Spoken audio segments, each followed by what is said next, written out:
Hello, magandang hapon mga ka-insan, mga ka-Facebook, mga ka-YouTube. Ayan. Ngayong hapon na to, maglalagay tayo ng pataba sa ating pipino. So, paano? Nakikita nyo yan, nagbubulaklak na siya.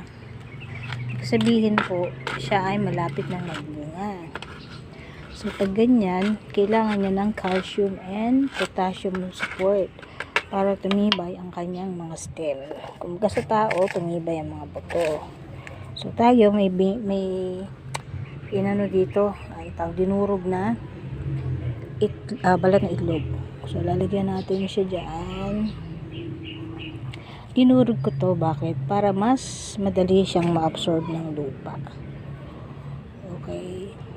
Okay. Then, maglalagay ho tayo nito balat ng saging. Ginawa ko tong swamp fertilizer. So, yung katas nito ay pinandilig ko ho dito. Yan. Then, saka natin lalagyan ng additional na lupa. So, ano lang natin ha, halo-halo.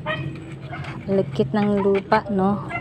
Kaya nga mahirap pag magtanim ng ganito. So, ganyan lang ho ang gagawin natin sa bawat puno. Hindi ko napapakita sa inyo lahat. I'm just giving you demonstration on how to do it. Yan. Okay.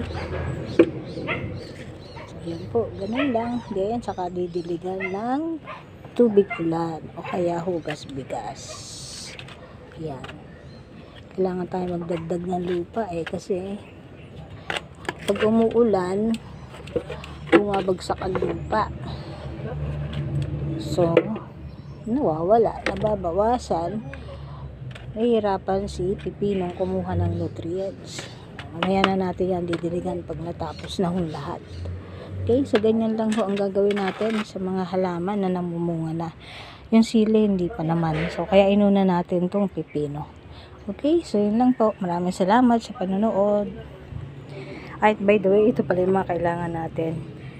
Pininong itlog o balat ng itlog. Then, balat ng saging. And then, lupa. Yun lang. At saka pala, isa pa. Tinalian ko sila nito para dumiretso po ang kanilang pag-akyat. Paakyat na sila eh. Yan o. Dapat dito pala meron. Okay. So, yun lang. Maraming salamat guys. Thank you for watching. Bye.